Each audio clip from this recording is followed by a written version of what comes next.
Good afternoon, ladies and gentlemen. Thanks very much for coming along here this afternoon. Before we start, we'd appreciate if you could turn off any mobile phones so we don't get interrupted.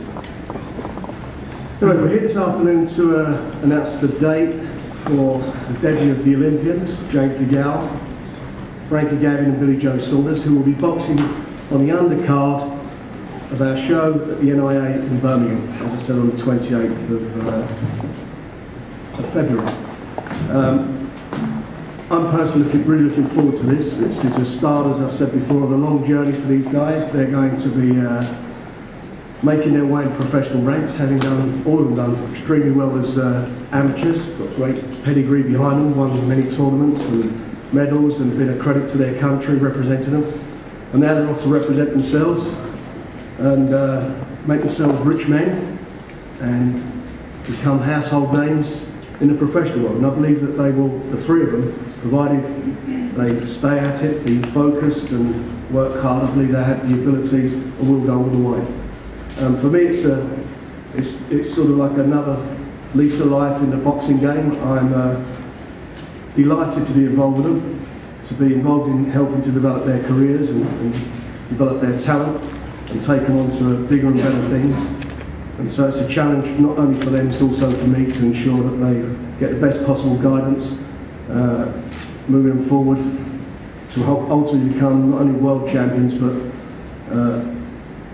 multi-world champions. We want to see them unifying titles in years to come. But it's a long road and it starts in Birmingham and they're starting off as 4-rounders on an undercard and then the serious work will begin on that night. They've got their appointed trainers here as well. To my left is Danny Farley, Danny, who's going to be training Billy Joe, and then we've got Anthony Farnell, Arnie. He'll be looking after, and he's looking after Frankie Gavin. And next to me we've got Jim McDonald, who's looking after James DeGale. So they've got good experienced trainers with them, guys that we've got faith in as well and belief in. So hopefully, as a team, all of us, this is going to be a really exciting time for British boxing. I can't remember 3 guys turning pro at the same time that's got such publicity and has created such a stir in the boxing world. Maybe going back to the days when I first started, when I signed Keith Wallace, Jimmy Duncan and Stevie Johnson many years ago before these guys were even born. So for me, as I say, it's exciting times and again for British boxing. I know you've got a lot of questions to ask, so please feel free to ask. Could I ask James, or each one of them, how you hooked up with your respective trainers? No, I knew Jim. I knew Jim from 2006 when I boxed in the America. So, and I did a couple of sessions with him as well. So he was always in my mind about training him when I became professional. And as I said, there was only two probably in London. It was either him or Jimmy Tibbs. And I went and spoke to both of them, went and had a little look at both of them. And I just liked the vibe and I just liked the way he trained. So I chose him. I spoke to a few other boxers about Andy Farnell, like Tony Value and Joe Selkirk, and they told me how good Andy Farnell was. So when I got there and I started training, nothing he said was right, and from like the first training session at gym, I always knew that's where I was going to end up. Well, Danny also trained me as amateur, so I mean, being I'm going to a new game and that, I mean, it's all new to me and that, so I thought, I mean, Danny's a good trainer, he'll coach me, and well, we know each other really well, and he knows how to work me, so I chose Danny, which I think would be good. It's been a great view, Frankie, Frankie's dead in front of the home crowd. Oh yeah, it's great once you've made a professional debut, but it's going to be even better boxing in Birmingham, in front of the fans. And I think it's good for all 3 of us, because I think my fans will be supporting me, just like they're supporting me. Just like my own boxing in London, which will be later this year. What had any pressure with it? No, I just, whoever I box in front of is going to be pressure, but I just go out there, just do what I do, and hopefully it'll be good enough for the fans.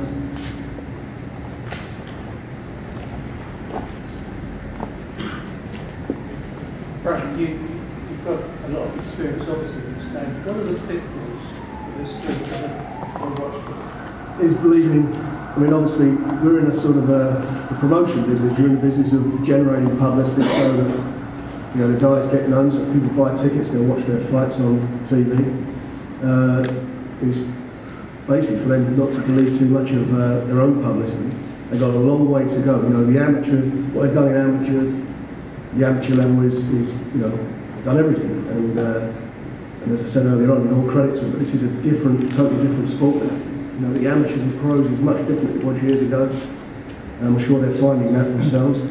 And it's focusing. You can't, there's no shortcuts. You can get by on talent up to a certain point, then you've got to rely on hard work, determination, and character, and that's what will, what is, you know, what they've got to focus on. They've really got to keep working on that.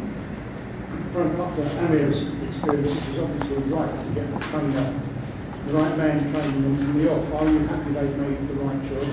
Yeah, I think so. I mean, you know, there's a couple of things behind the scenes with Amir in the early days with Oliver. Oliver's a nice guy. It just didn't, for whatever reason, there was communication problems.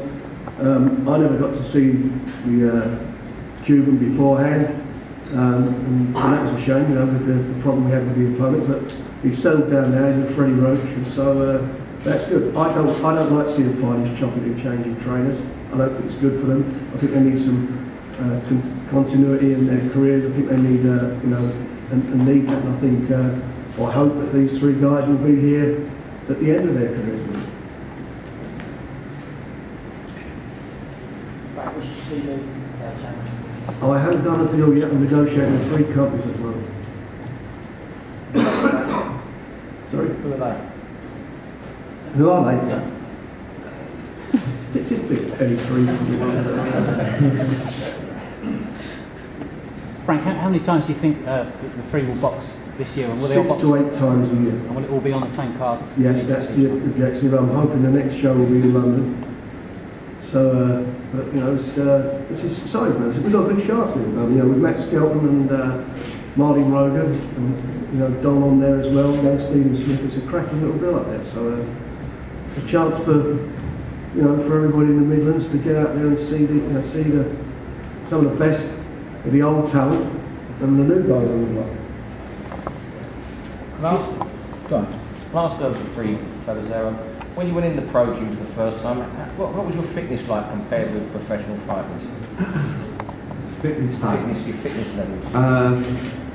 It was pretty high. It was pretty high. But as I say, professional training is different. Professional boxing is different. But like I'm telling everyone, professional boxing is going to suit me. My boxing brain, thinking, I've got more time. It's going to suit me, man. But it was different. But I'm adapting well, and I'm looking forward to it. It's just the beginning. The challenge is James going to be the first gold medalist to win a world title? British gold medalist to win a world title. No one's done it. And he's going to do it. I know he's going to do it. Nobody's done it. I really believe in his talent and his ability to do it. Can I ask Jim, an extension to Steve's question? Jim, you know all about fitness. You're famed for the emphasis on fitness. Be honest, how fit was James when he came to you? How far away was he from you, what you want?